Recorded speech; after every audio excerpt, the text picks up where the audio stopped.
우리는 순결이라는 것이 굉장히 희귀한 가치가 되어버린 시대를 살아갑니다. 순결이라는 단어 자체를 사용하지 않을 뿐더러 마치 순결한 것이 최신 트렌드를 역행하는 것인 양 생각하는 경향이 있습니다. 그런데 순결이라는 것이 그렇게 고지식하고 조선시대에나 어울리는 단어일까요? 순결은 흔히 이성과의 성관계가 없는 상태를 말할 때 사용하죠. 그런데 그런 뜻만 있는 것이 아니라 잡된 것과 섞이지 않은 깨끗함, 그리고 마음의 사욕과 사념과 같은 그 더러운 것이 없는 깨끗함, 또 순결이라고 이야기합니다. 즉 순결이라는 것이 좋지 않은 것과의 연합을 배척하는 것이다 라고 정리할 수 있습니다. 좋은 것과의 연합을 통한 시너지가 아니라 좋지 않은 것과의 연합, 이것은 당연히 배척해야 되죠. 그런 의미를 되새겨 본다면 혼탁한 이 시대의 순결이야말로 그리스도인이 추구해야 할 가치임을 확인해 볼 수 있습니다. 오늘 본문은 혼란스럽고 어지러운 이 시대를 살아가는 하나의 비결을 제시한다라고 할 수 있습니다. 오늘 본문 잠언 6장의 말씀을 통해서 함께 은혜를 나누고 도전을 받는 시간이 되기를 원합니다. 우리는 잠언 6장 20절에서 24절까지를 같이 읽었는데 20절부터 35절까지를 하나의 단락으로 볼 수 있습니다. 그리고 이 부분에서 명백하게 이야기하는 것은 음행의 위험에 대한 경고입니다. 음행의 위험에 대한 경고. 이 단락을 읽을 때 여러분들이 기억해야 할 것이 있는데요. 어, 지난 시간에도 이야기한 것과 같이 잠언이라는 것 자체가 아버지가 아들에게 쓴 형식을 취하고 있다라는 것을 우리가 기억해야 합니다. 그렇기 때문에 본문에 악한 여인이라던가 이방 여인에 대한 표현이 등장하는 것이죠. 만약에 딸에게 쓰는 내용이었다면 성이 바뀌어서 기록이 되지 않았을까 생각이 됩니다.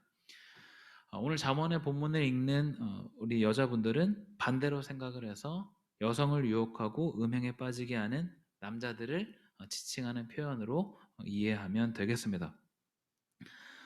먼저 오늘 본문에 등장하는 여인들을 좀 살펴보려고 하는데요. 24절을 같이 한번 읽어보겠습니다. 잠언 6장 24절입니다. 같이 읽겠습니다. 이것이 너를 지켜 악한 여인에게 이방 여인의 혀로 호리는 말에 빠지지 않게 하리라. 24절에 악한 여인 또는 이방 여인이라고 불리는 사람이 등장합니다. 같은 사람인데요. 이렇게 악한 여인이라고도 표현을 합니다. 그리고 26절에는 음녀 또는 음란한 여인이 등장합니다. 먼저 이 등장하는 여인들에 대한 구분이 필요한데 오늘 본문 전체를 통틀어서 음행의 위험의 대상이 되는 사람은 누구냐 하면 이방 여인입니다. 그리고 이 이방 여인을 음녀와 음란한 여인 두 부류로 분류하는 걸 볼 수 있습니다. 자, 그러면 먼저 이방 여인이 누구인가를 살펴봐야 되겠죠. 여기서 말하는 이방 여인은 누구인가? 단순히 이스라엘 사람이 아닌 사람들을 지칭하는 표현인가? 당연히 그렇지 않습니다. 24절에서 이야기하는 이방 여인이라는 것은 민족의 의미가 아니라 관습적인 그 사회 도덕 밖에서 움직이는 사람을 이야기합니다. 조금 더 쉽게 이야기하면 관습에 얽매이지 않고 자유로운 성행위를 하는 사람을 지칭한다. 그렇기 때문에 민족적인 의미에서 이방 사람이 해당될 수도 있고요. 뿐만 아니라 이스라엘 사람도 여기에 해당이 될 수 있습니다. 이러한 이방 여인을 본문은 다시 두 부류로 구분합니다. 26절을 같이 한번 보겠습니다. 잠언 6장 26절 같이 한번 읽어보겠습니다. 음료로 말미암아 사람이 한 조각 떡만 남게 됨이며 음란한 여인은 귀한 생명을 사냥함이니라. 여기서 두 부류의 사람이 등장하죠. 여기 앞에 등장하는 음녀는 말 그대로 창녀를 이야기합니다. 그리고 뒤에 등장하는 음란한 여인은 음란한 여인이긴 한데 이미 결혼을 한 사람을 말합니다. 그러니까 미혼과 기혼의 차이가 있죠. 이러한 이방 여인들과 맺는 성관계는 부적절하다. 당연히 여기에 대한 경고를 이어가는데요. 오늘 본문은 음녀와 맺는 성관계보다 이미 결혼한 사람과 맺는 성관계, 즉 불륜을 더 심각한 문제로 이야기합니다. 뭐 이러나 저러나 뭐가 더 심각하고 덜 심각하고 할 것이 없어 보이는데, 방금 읽은 구절에서 확인할 수 있듯이 음녀는 한 조각 떡만 남게 된다. 재산을 탕진하게 한다. 그렇지만 불륜은 생명에 영향을 미친다라고 이야기합니다. 방금 읽은 이 26절, 이 26절을 포함하는 25절부터 28절까지가 음녀와 성관계를 맺는 것에 대한 그 위험성이라고 한다면, 29절부터 35절까지는 불륜에 대한 어리석음을 이야기하고 있습니다.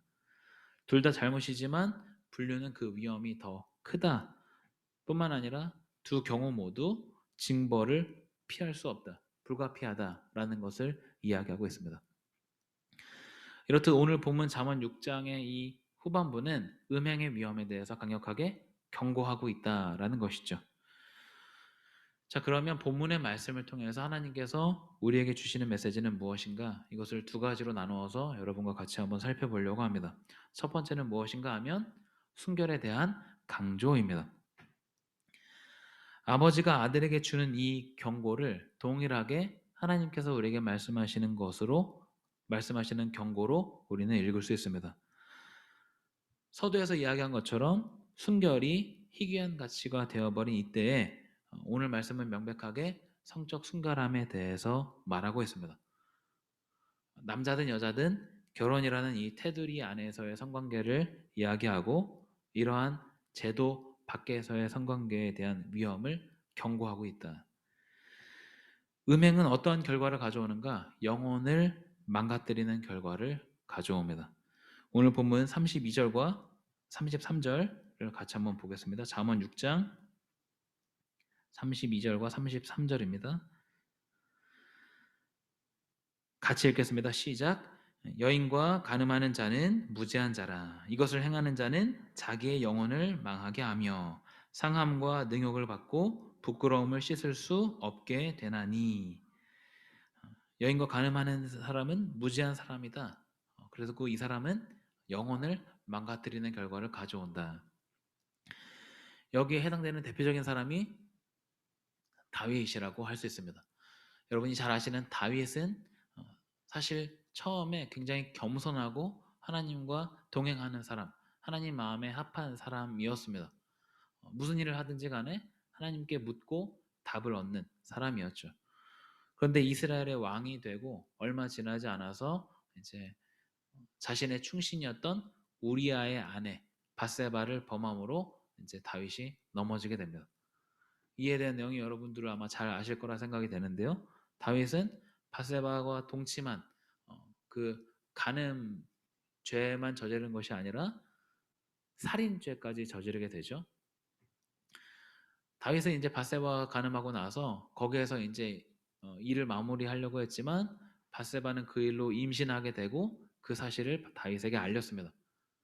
다윗은 자신의 아이가 아니라고 꾸미기 위해서 전쟁에 나가 있는 우리아를 불러옵니다. 우리아가 이제 아내인 밧세바와 동침하게 해서 자신의 아이가 아니라 우리아의 아이인 것처럼 속이기 위해서 이제 우리아를 데리고 오죠.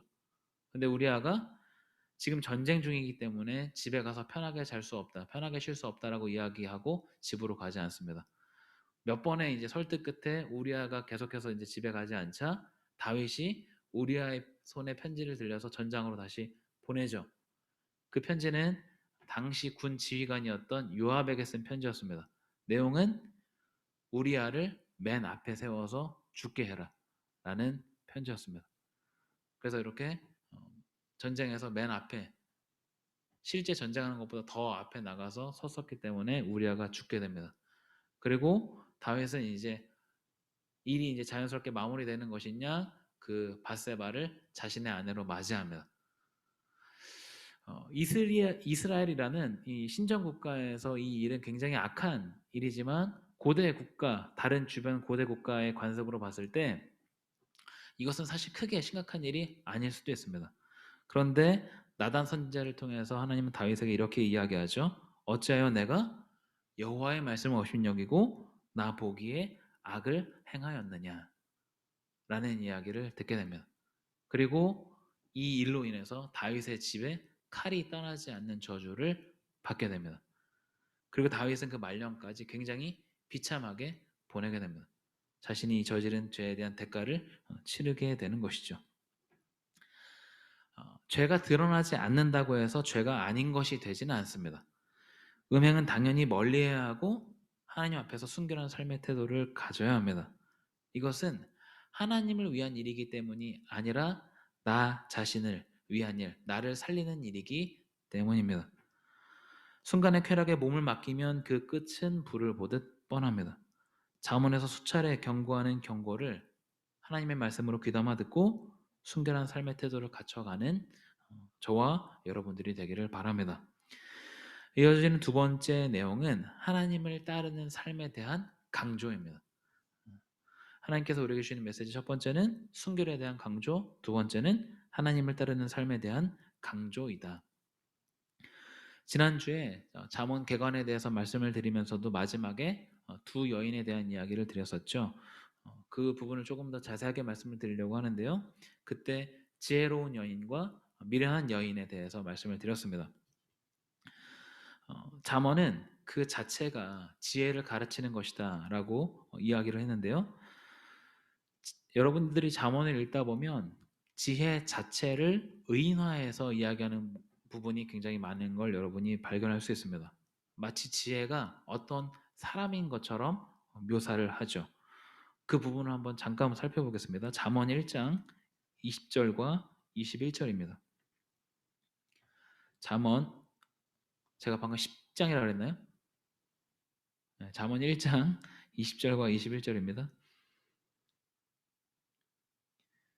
네, 같이 한번 읽어보겠습니다. 잠언 1장 20절과 21절 같이 읽겠습니다. 지혜가 길거리에서 부르며 광장에서 소리를 높이며 시끄러운 길목에서 소리를 지르며 성문 어귀와 성중에서 그 소리를 발하여 이르되. 잠언 1장 20절부터 33절까지가 지혜가 말하는 부분입니다. 굉장히 특이하죠. 이 부분이 마치 지혜가 사람인 것처럼 묘사하고 말을 하고 부르고 하는 것들로 기록하기 때문입니다. 우리말 성경으로는 확인하기가 조금 어렵지만 원어로 봤을 때 이 부분에서 말하는 화자는 여성이고요. 그 이름이 지혜입니다. 그래서 이 지혜를 가리켜서 지혜로운 여인 또는 지혜 여인, 지혜 여성이라고 이야기합니다. 이와 대조되는 표현도 등장하는데요. 이 부분도 한번 찾아보겠습니다. 잠언 9장 13절입니다. 잠언 9장 13절 같이 읽겠습니다. 미련한 여인이 떠들며 어리석어서 아무것도 알지 못하고. 9장 13절부터 18절까지는 미련한 여인의 말이 이어집니다. 여기에 등장하는 이 사람을 가리켜서 미련한 여인 또는 우매 여인, 우매 여성이라고 말합니다. 즉, 이 두 종류의 사람은요, 두 종류의 여인을 말하는 것이 아니라 지혜 여인은 하나님, 이 우매 여인은 거짓 신, 우상을 지칭한다라고 말씀을 드렸습니다. 그래서 잠언 1장부터 9장까지는 하나님을 선택할 것인가 아니면 거짓 신들을 선택할 것인가에 대한 그 갈림길에서 바른 선택을 하도록 지침을 주는 것이다 라고 볼 수 있는 것이죠. 자, 그러면 이 이야기를 음란에 대한 경고를 이야기하는 잠언 6장에서 왜 다시 꺼내고 있는가? 잠언 6장 20절부터 35절까지는 음행에 대한 경고를 읽을 수 있지만 지혜 여성과 우매 여성에 대한 상징으로도 읽을 수 있습니다. 즉, 결혼제도 안에서의 배우자를 지혜 여성, 제도를 벗어난 부적절한 관계의 상대자를 우매 여성으로 비유할 수 있다라는 것이죠. 그리고 이 지혜 여성은 하나님, 우매 여성은 거짓 신을 의미한다. 앞서 우리는 제도 밖에서의 성관계에 대한 경고를 다루었습니다. 징벌이 반드시 뒤따른다고 경고를 통해서 확인한 것처럼 마찬가지로 하나님이 아닌 거짓 신을 따르는 삶의 끝도 그와 같다라고 비유해서 이야기할 수 있는 것이죠. 잠언 6장뿐 아니라 성경의 많은 표현에서 음행과 우상 숭배를 연결짓는 것들이 등장합니다. 특히 많은 예언서에서 그런 것들을 볼 수 있는데요. 저희가 에스겔 23장을 같이 한번 찾아보겠습니다. 에스겔 23장입니다.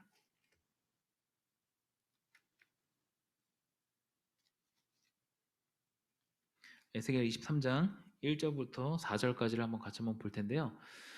이 부분에서 어떻게 기록하고 있는가, 음행을 어떻게 이야기하고 있는가를 한번 같이 한번 살펴보겠습니다. 찾으셨나요? 네, 에스겔 23장 1절에서 4절, 제가 한 절, 여러분이 한 절 읽겠습니다. 또 여호와의 말씀이 내게 임하여 이르시되 그들이 애굽에서 행음하되 어렸을 때 행음하여 그들의 유방이 눌리며 그 처녀의 가슴이 어루만져졌나니.